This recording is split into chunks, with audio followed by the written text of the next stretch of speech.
It's the Elsa Kurt Show with Clay Novak. Conservative views on world news. Brought to you by The Wellness Company. Prepare for the unexpected. And Refuge Medical. And now, it's time for the show.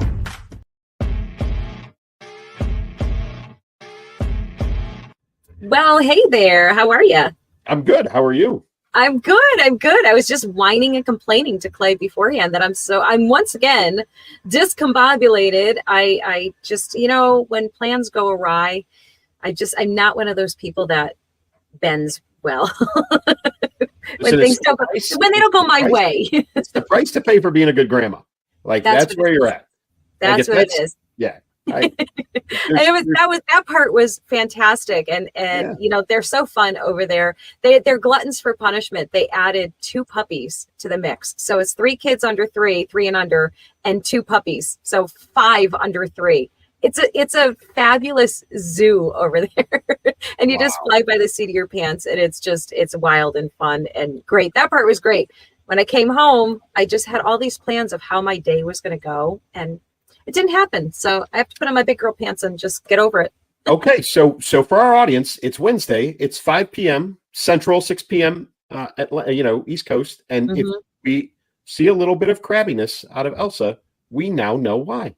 You know why? Why? It might be a little spicy today, right? Spicy's good. We got some spicy stuff to talk about. We do. We'll get to it right after this.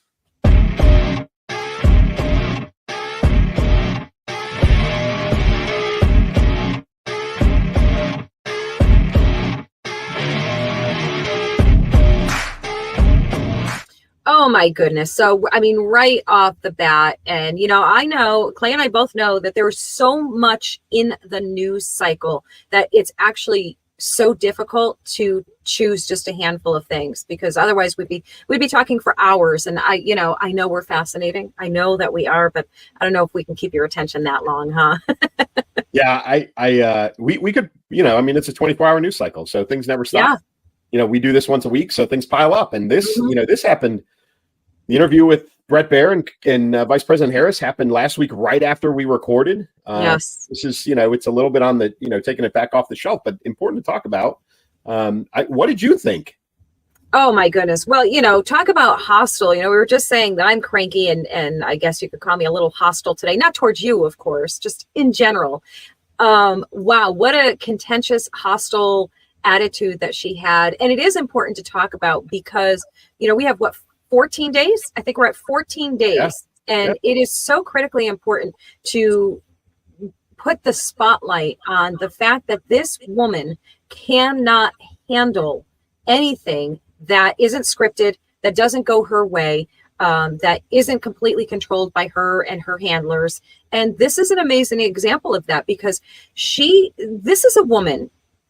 You want to picture her, picture that. The way she behaved, the way she spoke in that interview. Picture her talking with world leaders who don't maybe have the same vision as she does, or as America does. She's just, I can't do it. I can't put those two things together. Her vision and America, no.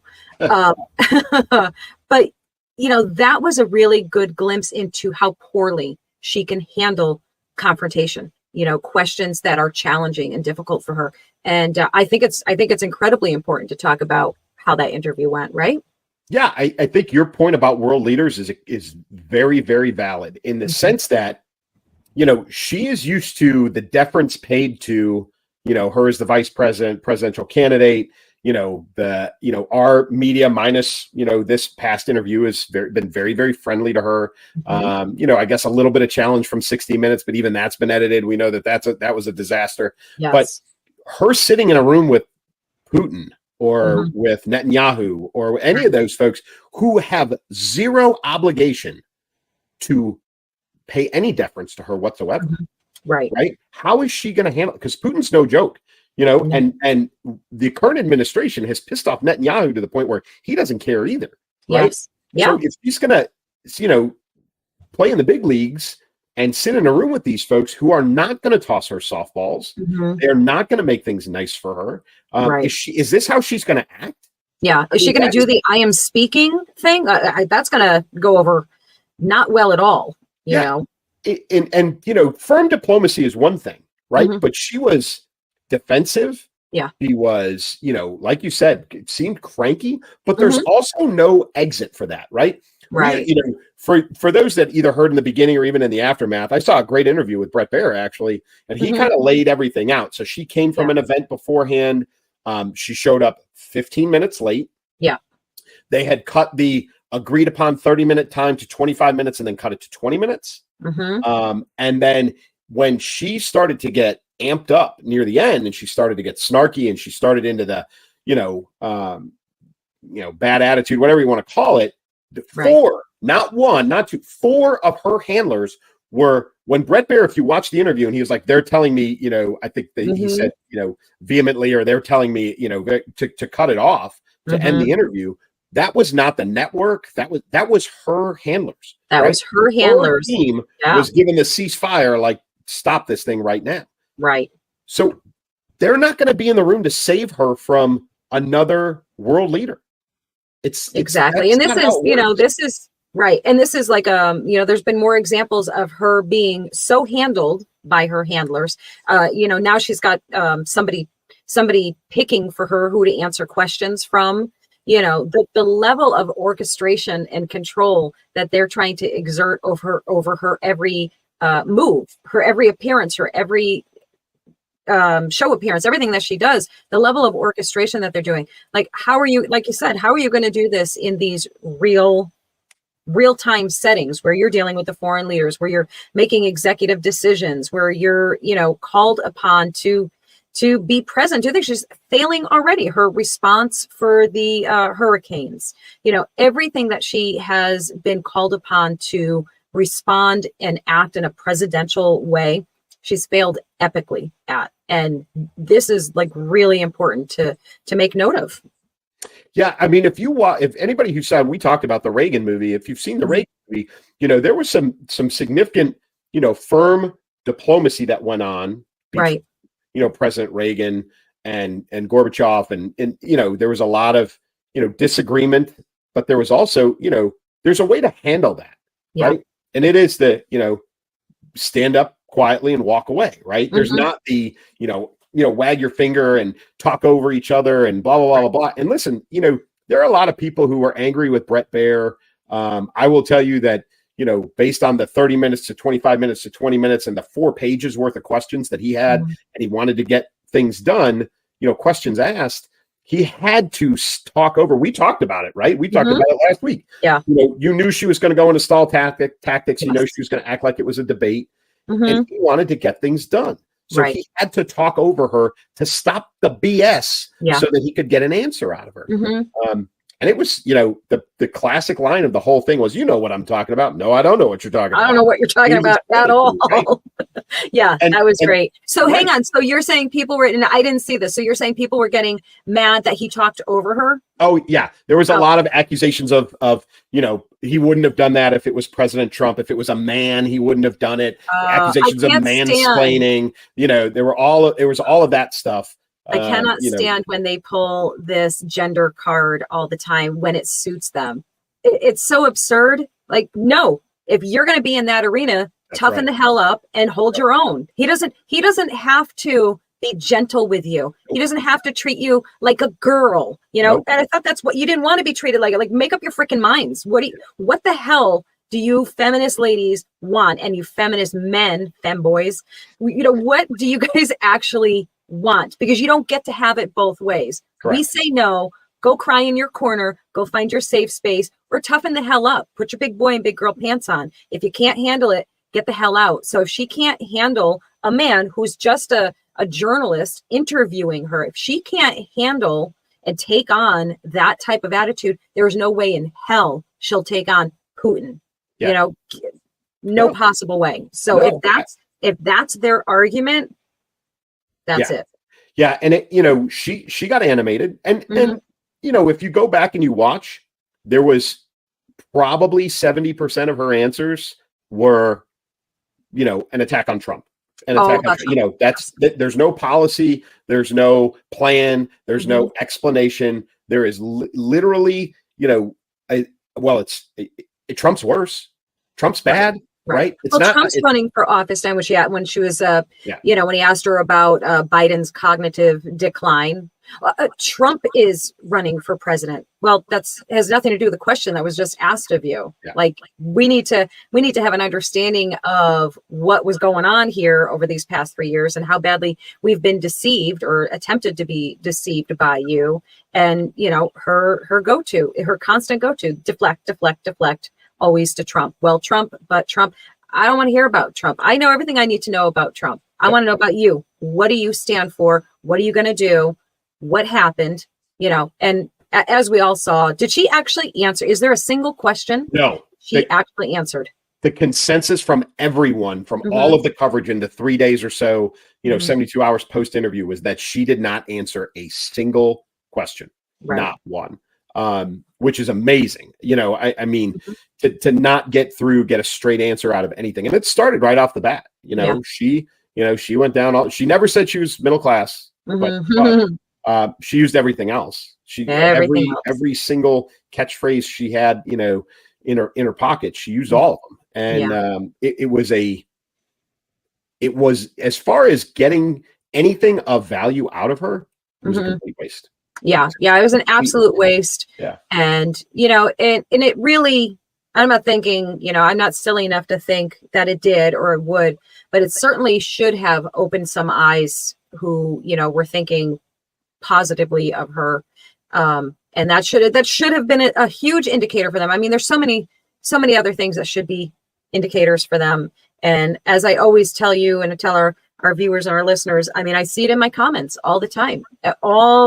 These, Kamala supporters, they think she did a great job. They think, she was right. They think she's wonderful. And I'm just in awe of this. Like, are they getting paid to troll conservative accounts? I mean, part of me thinks it is, because I can't imagine anyone with even a quarter of a brain in their head watching anything like this and going, no, that was great. Yeah, there are some people who are so biased and that they can't they can't be honest with themselves. Right. And listen, you and I have talked about this for months. There are a lot of things about President Trump and his policies that I like. Yep. There are things about President Trump and his personality that I don't like. Right. I wish we had a better option. Right. I think J.D. Vance is he is the future of this. Right. And I think a lot of us are much happier, much more impressed with him and his potential. But at the same time, on the left, right, that they can't make that honest assessment. So many of them cannot be honest with themselves about her lack of capability. I actually had a longtime friend of mine say that Kamala Harris is a brilliant woman.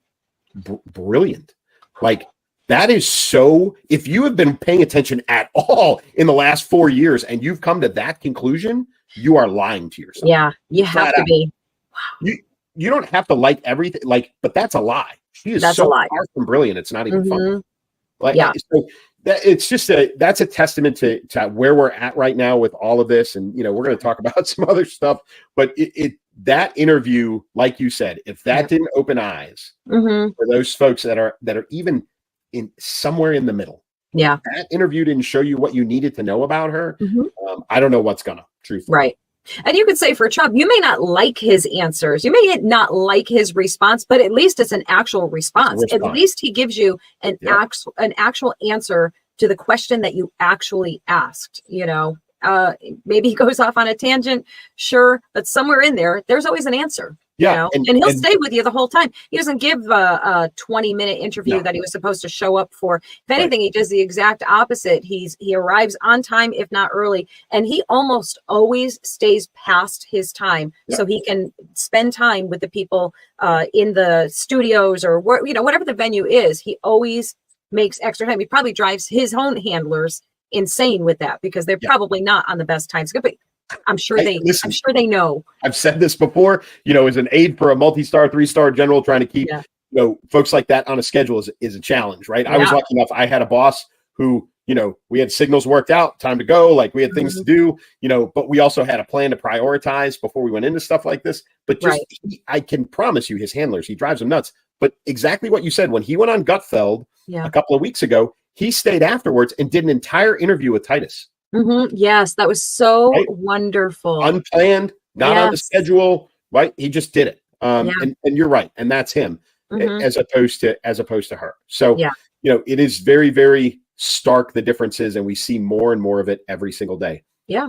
Case in point, one person worked at McDonald's and the other one did not. What? Yes. How about that? How, depending on what side of the aisle you're on, your opinion is either that was so great or that was the worst thing I've ever seen in my life. And, boy, some true colors came out in people, Yes. and they showed their what they really think of working class Americans. Like, wow, was that bad? But Trump's appearance at McDonald's, his time spent there, it was so great. You're an expert at this, huh?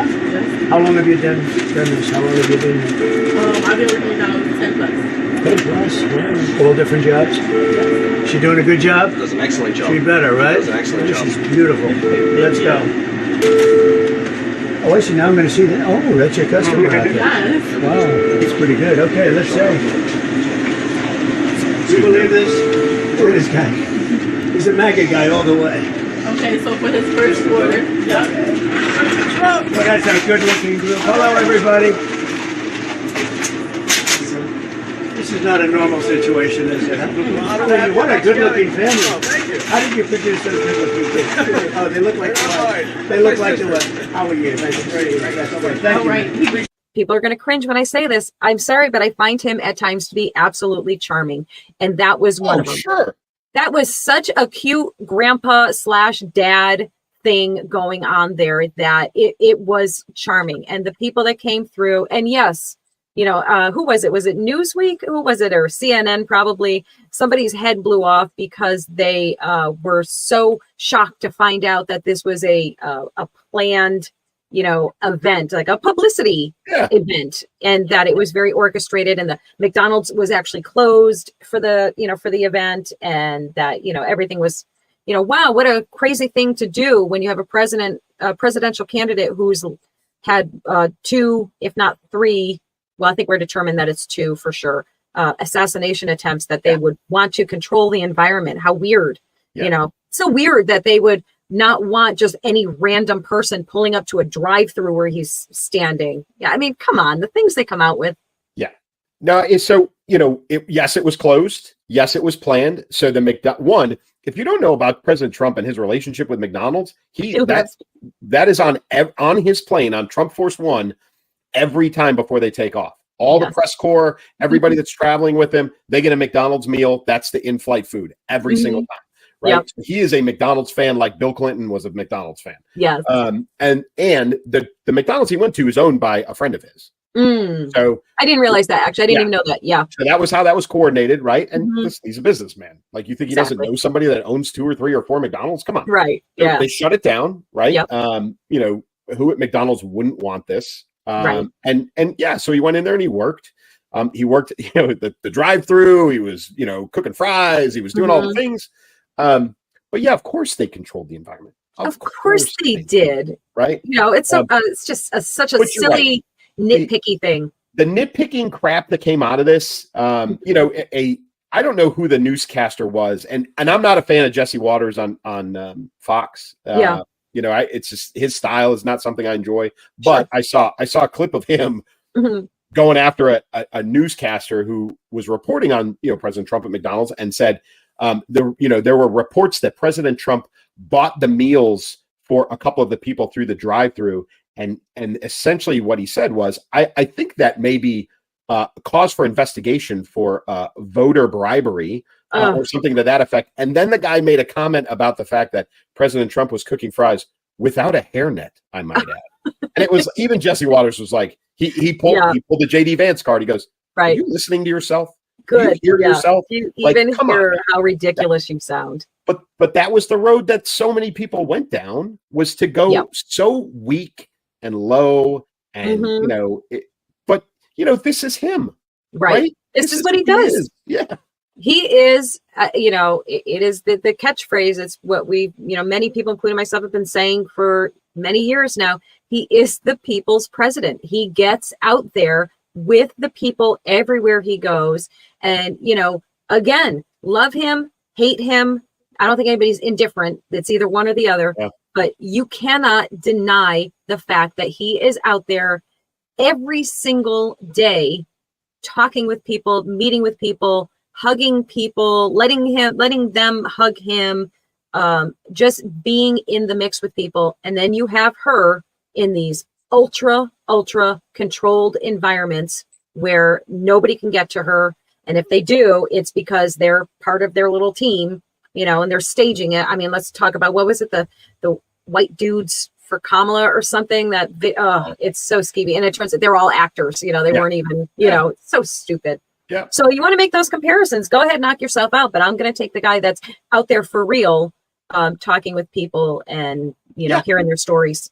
I don't understand too, because the Harris Walls campaign came out and made claims that President Trump is exhausted, that he's tired, that he's skipping events, that he's this and he's that. And I was like, that guy's doing like 4 or 5 in-person things a day. A day. Yes. Right? He takes Sunday off and he goes, it's not like he goes home and sleeps. He goes and golfs. He puts in 18 holes, Yes. And that guy is tireless. Right. And she's the one who's ducking it. Right. She's doing 1 thing a day, 2 things a day, maybe. Right. Yeah, maybe. I know that they're grasping at straws. They've asked for cognitive testing on President Trump. They've asked for his health records. They asked for, like all the things that everybody's been saying about Biden for the last 8 plus, at least 4 years. Right. Yeah. Now they're the same people who are saying, oh, no, are now flipping it over and asking the same questions about President Trump, who clearly is not hiding in his basement. Not even for a second. That man is, I don't even know how he does it. I'm so tired just like thinking about his schedule. Like I can't even imagine being on that kind of schedule. There's no way. I know I couldn't do it. I know I couldn't. And Melania says he doesn't sleep. No, It's like he's 4 hours tops and that's it. And he's up and he's moving. It's just the way he's wired. Yeah. So, and I as somebody who lived a life like that for a long time, it does, you can do it.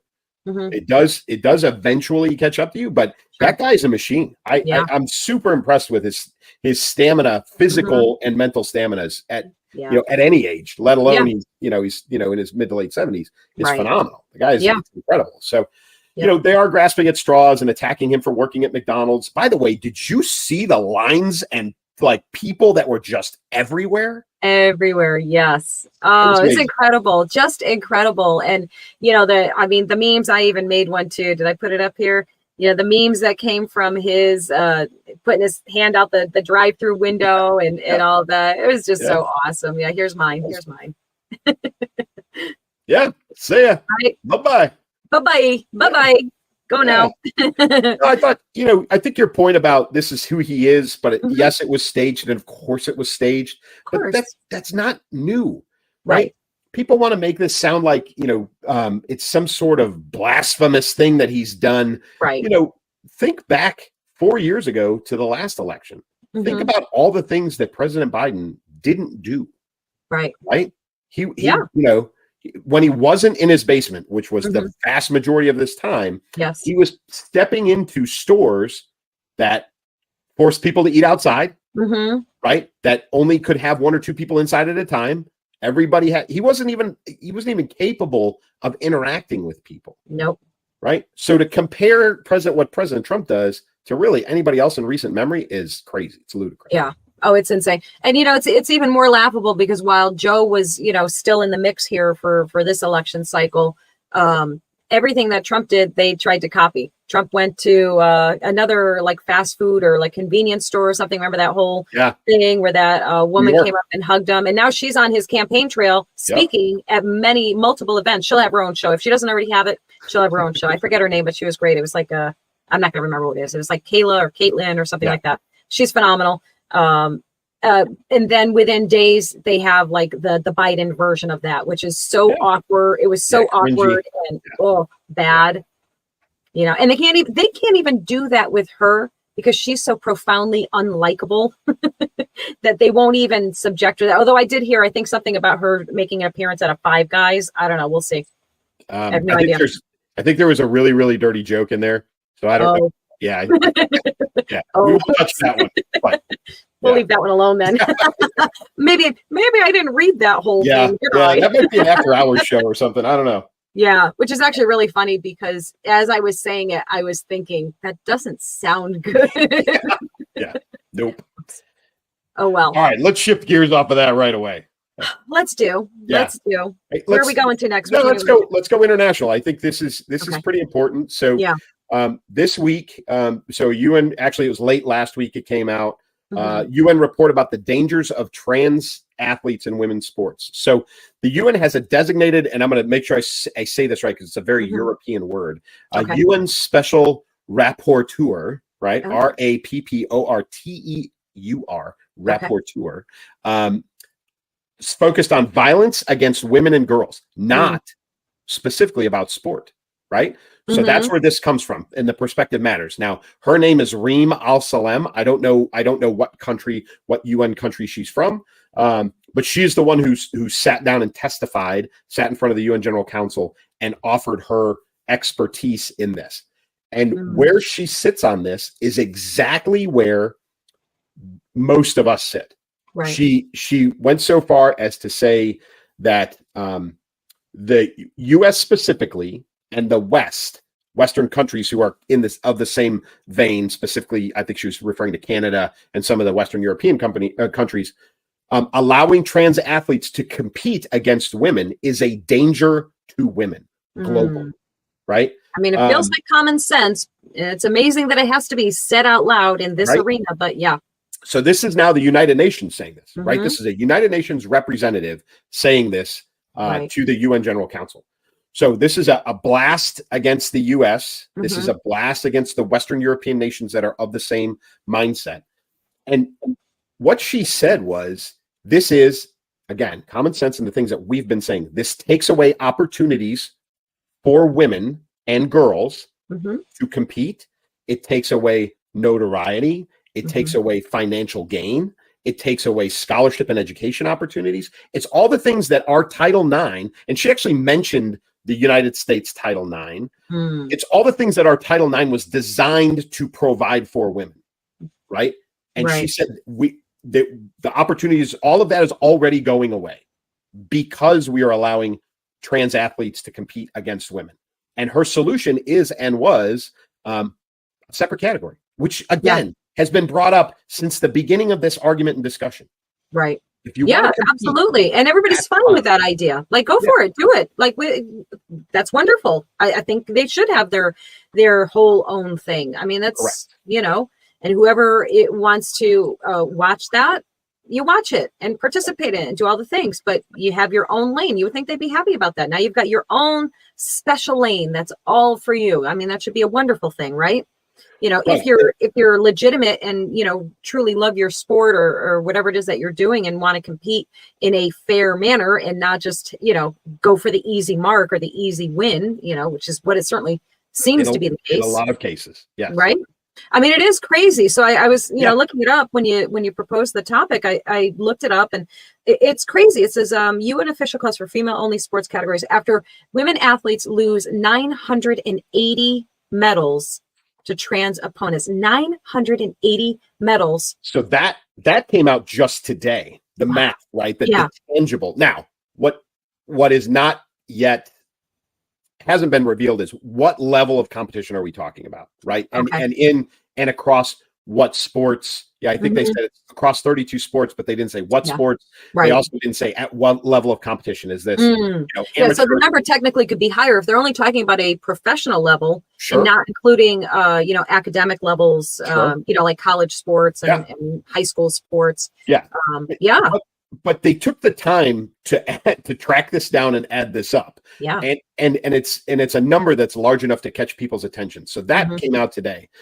Her, as she talked through this, and really what she kept getting to was talking about nations like specifically Afghanistan, right? And my experience there, I was there very, very early in 2002. I saw, I lived and worked in places and was walking around places where we saw the transition where women were coming out of burqas, right? They were exposing their face, right? They were, Right. and that progress was happening. Now, of course, it's all regressed and things have gone in the toilet. But Mhm. she was talking about nations like that where women have enough challenges. Oh, by the way, to do anything at all. Sure. And now you're taking away even more opportunities for them to, one, distinguish themselves as women, two, to have any success in their life of any kind, and now you're giving people who oppress women more opportunities to oppress women. Yes. So she's looking at it from a poli-sci, political science kind of point of view, and Mhm. really from the terms, or in the terms of violence against women and children. Mhm. And not necessarily from specifically sport point of view. But this is pretty damning against the entire effort for trans athletes competing in women's sports. Right. Because, oh, by the way, have you seen a woman transitioning to a man trying to compete in men's sports? Right. I still haven't seen one. No, I haven't either. And I'll be fair enough to say that I'm sure there's been a couple few. I'm sure there's been a couple few, but not anywhere near the numbers that it is for the reverse, for the other way around. Yeah, it's crazy. And you can't help but see it as a deliberate attempt of many things. One, to diminish the accomplishments of women, female athletes in this particular case we're talking about.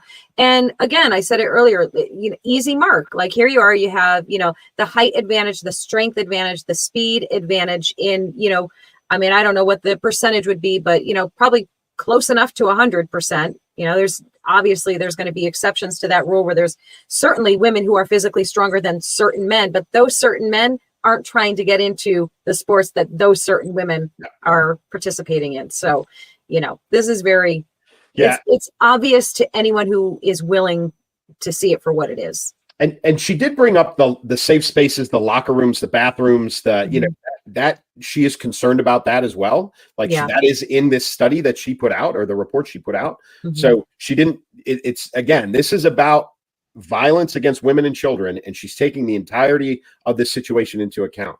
Right. Somewhat related to this, do you golf at all? Have you ever golfed? I don't know. Okay. I swung once and missed, and that was the end of it. Well, of course, you've got different sets of tees, right? Mhm. They do have what's known as ladies' tees. Yep. Right. They're closer. The holes are shorter, and it's a long-standing statement about the physical ability. There is a professional trans golfer who, male transitioning to female, who has backed away, has come out and said, after a lot of thought and a lot of experience in a lot of tournaments, it's not fair. Wow. It's not fair. And really has backed away from playing professional golf in the women's arena. Wow. And I feel badly for that person, because I do want for them to be able to enjoy their sports and participate and have opportunities. I 100% agree that everyone who has a talent, a skill, should be able to explore and promote it and do whatever they need to do with it in the proper setting where it's fair for all. It's as simple as that. So I think it would be amazing if they all got together and said, we're going to create either our own leagues or our own, whatever. And same thing for the Olympics. Create a category. Just do it. You're so for it.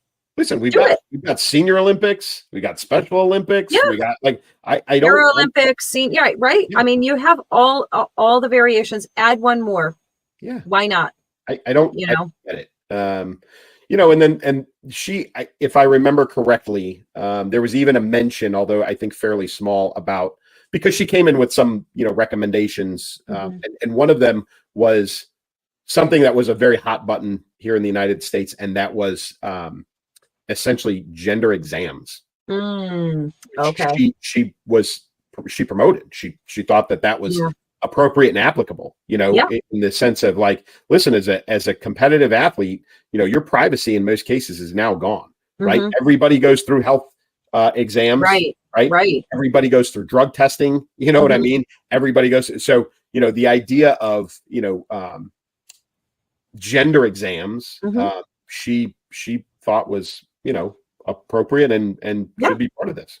Right. But again, in the United States, that was such a huge, outrage that was associated with that, which was absurd. Yeah, and it's an outrage because they know what the results of those exams are going to be. Exactly. Like they don't, it's pure nonsense. And I think we are getting closer to a point where everybody is basically saying enough already. Like we're not participating in this. I think it was there's either a high school or a college. I think it's a high school team. And I apologize, I forget where exactly it is, but they're forfeiting games or matches, whatever the case is, because there you go. So good for them. And I think more schools and more teams need to do that. And and their schools need to back them up, and not throw them under the bus. And, I think they put out kind of like a somewhat neutral statement, right? Like, we think that everybody should have the opportunity to blah, blah, blah. But we also support our players and our, so there's a very like walking right down the middle of the line and just trying really hard not to get sued by anyone response. I think that was like the gist of it all. Like we're just trying not to get sued here by anyone. I think this though, the report, what it highlights to me most is how, the US specifically, Canada, some of the Western European nations have really kind of lost our way as far as this is not global leadership. Right. That's, this is a minutely small population, not just in the United States, but globally. Yes. Right. This population of competitors is so small that international sport bodies are like, they're starting to ignore this. Now you've got the UN weighing in. The UN is weighing in, for crying out loud. The UN is weighing in. Yeah. So this is, I think it's a great indicator that, the globe, the other countries around the world are starting to look at us and go, what? Like, what are you guys doing? So it doesn't bode well for us. It's not a great image. And some people say, well, we should be doing things for the right reasons and not for an image. But, you start to lose people. You start to lose faith in the United States when countries see things like this that they don't agree with as a culture. So, it's a challenge. I do like the fact that the UN's involved with this. I like that they're expressing an opinion that, it's not necessarily just kowtowing to, the latest trend. So we'll keep an eye on this. We'll see what comes out of it. But it'd be interesting I'm very to see interested in the number, the medal count. Like what were the statistics behind that really? Yeah, that would be really interesting to see because I would like to know, who that includes or excludes. I'd like to say again, I would tend to think that the number would be even higher if you were including schools. But we'll see. I don't know. I'm definitely curious. So keep an eye on it. You're a watchdog. You're good for that. I do. I tend to do that. Good. I love it. All right. Who are we moving on to? We're moving on to skipping events. How about that? So this is actually a twofold, right? Like this is like twofer. Twice essentially. So, so the first thing, so we'll start with the first one, which is, Kamala was speaking at one of her rallies and I think it ended up being some students, some young people.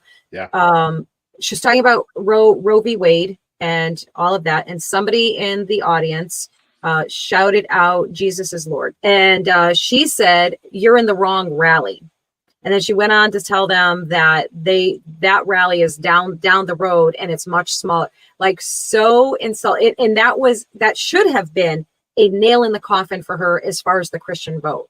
And I think for some people, it certainly was not nearly enough, I don't think, because I do think there are still a large number of Christians that are actually planning on voting for her. Again, I see them in the comments. Not so much them, but people who know them. They're like, oh, my so-and-so, my cousin's brother's niece's daughter's friend. I don't know. She says she claims to be a Christian and she's voting for Kamala because she thinks she's more Christian, has more Christian values than Trump. And it's like, hang on, the woman whose platform is based primarily on her abortion stance, that's the one you think has better Christian values? Are you kidding me? It's so bizarre to me. How are these people existing? Like, how do they tie their shoes? How do they function? You've got Nancy Pelosi and the president both claiming to be Catholics. Like, give me a break. Yeah. So listen, I'm with you. To me, that none of it jives, but in their heads, there are enough people that it makes sense to them. Yeah. It does. I'm sorry, I'll go tit for tat here, so the usual litany of the why they won't vote for Trump or why they don't like Trump. He's an adulterer. Kamala Harris was a mistress to an adulterer. So there's that. Married an adulterer. And married an adulterer, and a guy who's got some even more serious accusations against him, which are just accusations. We don't have any proof of that yet, but some pretty ugly ones. So, and her abortion stance, like she's so pro-abortion. It's not even pro-choice. It's pro-abortion. The way they platform their stance, and of course they call it the line. This is what makes me crazy all the time. And I will not play along with the language BS that they play. Stop calling it women's reproductive health or women's reproductive rights. Yeah. Shut the bleep up. It is abortion. Call it what it is. So not playing that game with them. So I'm sorry. If you're a Christian and you're voting for Kamala, I think you really need to go back and I don't know, open up your Bible for heck's sake, because that is not Christian values right there. None of it. So Trump is a flawed man. He is a flawed, faulted man. We are all flawed and faulted. And of course, I'm speaking directly to our Christians and our Catholics. He's made some, curious choices and things in life. Absolutely. But he is a man that will protect your rights to practice your religion and to have your faith and to share your faith and express your faith. So pick wisely, people. He also attended the Al Smith dinner. Yes, he did. And who did not attend it? Kamala. What did she do instead? She sent a video that I'm only going to play the very first part of because I can't even stand it. So I'm just playing a tiny bit of it. Here you go. And distinguished guests, the Al Smith dinner provides a rare opportunity to set aside partisanship. Cool. Oh, sorry. Hey, what's going on? Who was that? Oh, sorry, Mary Catherine Elliott. It's so nice to meet you. Very nice to meet you, Mary Catherine. Right now I'm trying to record my speech for tonight's dinner. Oh, yeah, I know. I just want to say that I'm Catholic, and tonight is one of the biggest dinners next to the Last Supper. It is a very important dinner, and it's an important tradition that I'm so proud to be a part of. Sometimes when I get nervous, I stick my fingers under my arms and I simmer them like that.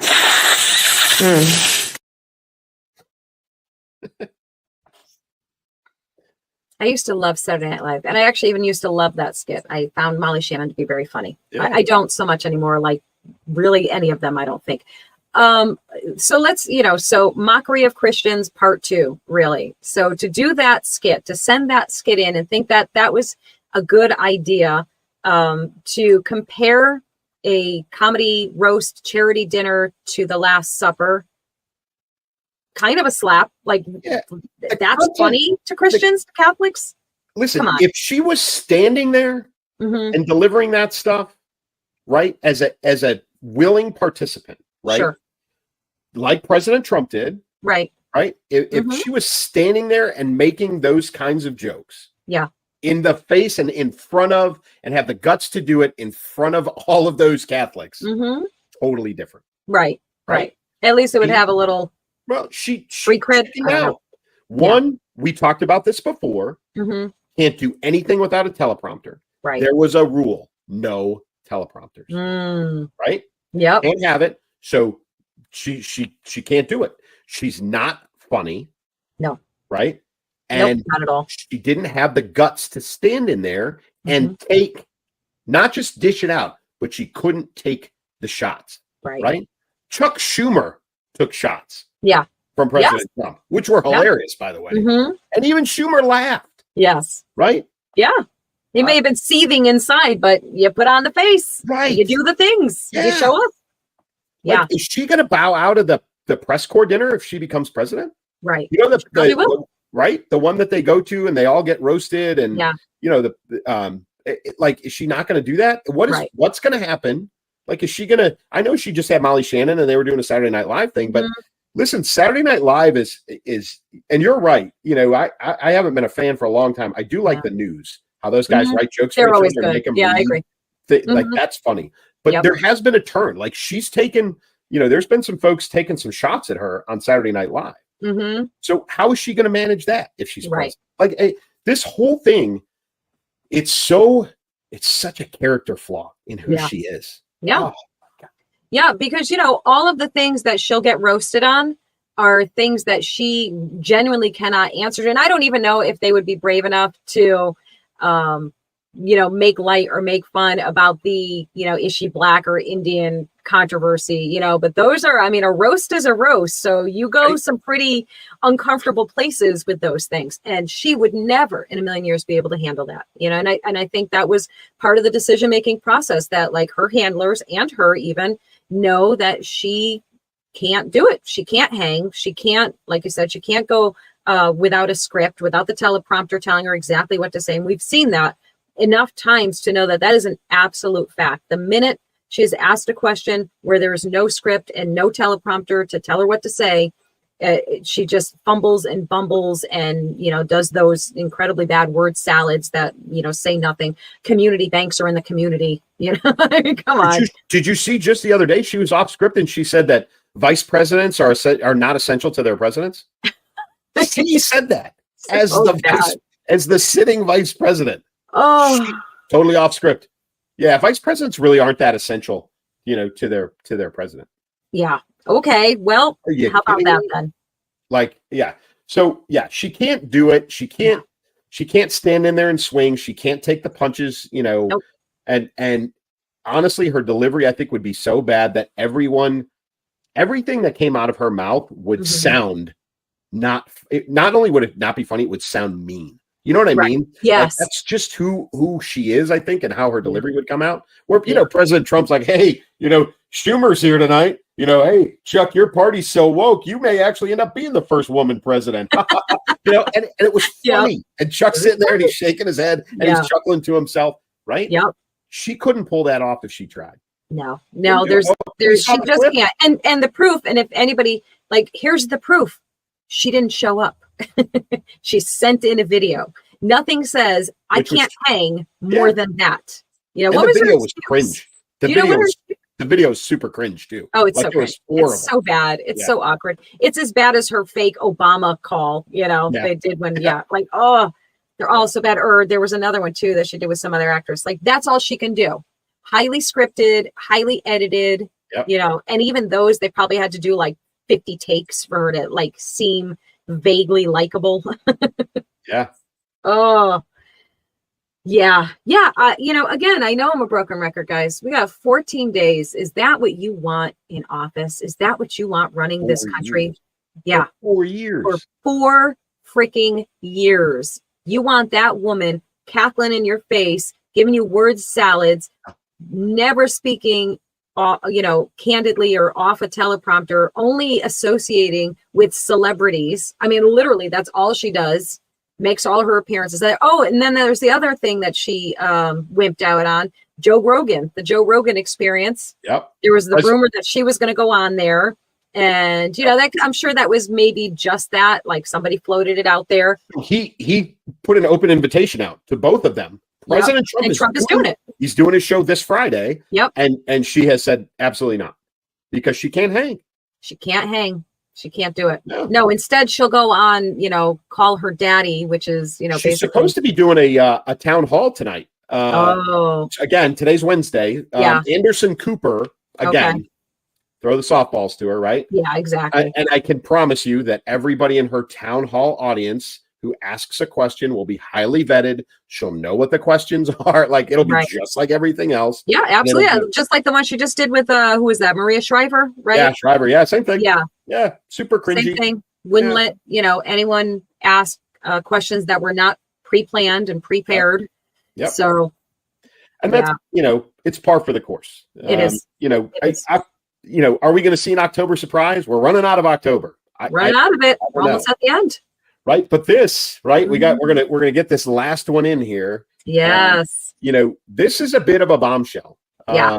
So we all know, if you're tracking any of this, that, Fannie Willis, the district attorney, for Fulton County, Georgia, which is Atlanta, is they filed suit against President Trump for election interference and all that stuff from 4 friggin' years ago. And the attorney that she assigned to the case, she was having a inappropriate adult relationship with. Yes. Right? Yes. Yep. Yeah. Nathan Wade. So he's a Georgia lawyer chosen by Fulton County DA, by her. his former lover, to prosecute Donald Trump. So the records show that he had extensive communications with the Biden-Harris White House, the J6 committee, and other DC officials. He billed the Fulton County office for meetings with the White House and the January 6th committee, which he probably shouldn't have done in light of what's going on now. But he claimed that he couldn't remember the details of the many meetings during his congressional testimony. So lots of stuff that he's now coming out and saying, oh yeah, no, now I remember. So he's spilling the tea now. Basically, he admitted to the relationship with her that began before she hired him. So that contradicts his previous statements that were under oath. So is anything going to happen with that? I don't know. I mean, right? Let's see what else. It's such crazy stuff. So he acknowledged his lack of experience in prosecuting RICO cases or working in a DA's office prior to the Trump case. Yep. I mean, all of these things. So now, of course, it all comes out. All of the things, I saw people, I think I posted something about this the other day, and people are like, yeah, no surprise. Well, no, it's not a surprise that all of that went on, because we were saying that already back then. That was already coming to light, but they weren't, they were denying it, of course. And now, something obviously must have happened. Maybe he got some kind of deal or something that he's like, yeah, all right, I'll spill the tea. I'll admit to all the stuff and things, as long as you don't come after me, more than likely, right? Oh, yeah. He for sure cut a deal. And so here's the angle of this that kind of hit me in the face today was, you said it, where they found evidence that he made these visits. Mm-hmm. They were in his records. They were in the records of his law firm, right? Why were they not in the records of the Justice Department? Why is he not on the visitor's log of the White House? Right. Why, like all of these things that we should have known a long time ago are now coming out because of record keeping of his own, right? Of his own. Irony. Yeah. Right. So, somebody doing the right thing, doing an expense account, right? And billing the White House, the Justice Department, thousands of dollars for him to prosecute President Trump, and him having meetings in the White House. Yeah. But no record of it on the federal side. Right. Yeah. So not shady at all. No. So where's the record of the payment, right? To him and his law firm. Yep. Where's the record of him on the visitor's log? Where is all of that? And oh, by the way, this is again weaponization of the Justice Department. Right? Absolutely. This has nothing to do with Fulton County and Atlanta, and everything to do with Washington, D.C. directing this lawsuit. Yes. 100%. Yeah. And again, probably anybody listening and watching or just simply following along with this, it is infuriating that most likely we know nothing's going to happen. Nothing's going to come of this. Nope. And that's the kicker right there. That is the thing that we as Americans should be absolutely livid about and simply not accepting. And, I honestly don't know how to force them to make something happen. But if somebody does, man, put it in the comments, because this is so frustrating. Like, this is where we're at. No accountability. No, the damage is essentially done, because there is a huge portion of the country that believes that, Trump is guilty of everything that they accused him of.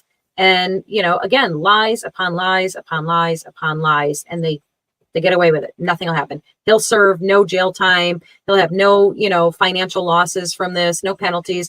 I mean, what, disbarred, or did he already quit? I think he's already done, right? Is he even an attorney anymore?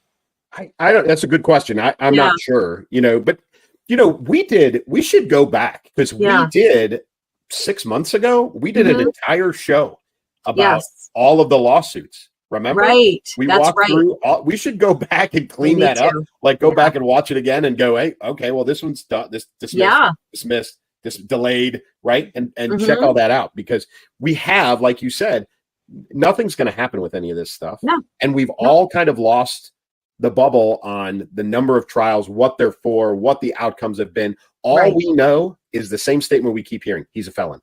Right. That's it.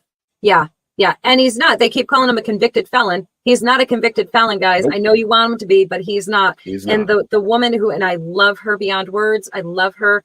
Megyn Kelly just destroyed. Did you see that? My girl, love her. Yes. Isn't she just the best? Yeah. Seriously, I have like such a girl crush on her. She's so great. Destroyed this guy on stage in front of, a huge audience, of course, national audience, really. Destroyed it because that's what he made the mistake of calling him a convicted felon. She's like, hang on. I'm sorry. Wait, what now? And she went, she slaughtered him. Yeah. That man had to go home, suck his thumb, and call his mommy. That's how badly she destroyed him. Yeah, it was great. You got to find that video, guys. It's incredible. Incredible. It's a little on the long side. I would throw it in here. It's a little on the long side, so it'll run us over. Is that time. the Tucker? Is that when she was with Tucker? Was Tucker on the stage with her? I think he was. Yeah, there were 3 people on the stage. I think it was Tucker. I think you're right. Yeah, I was so glued to her. I don't even remember who was on the stage. She's love her. Yeah, that's I mean, listen, folks, we got 2 weeks left. We have 2 weeks left. Guys. And there's going to be a lot going on in the next 2 weeks. Mm-hmm. There was we'll see what plays out because it just kind of broke today, but maybe we'll talk about it next week if it's still relevant. There was an article in the Atlantic written by the editor-in-chief, guy named Goldberg, who the entire article was defamatory against President Trump and has turned out to be a complete and total lie.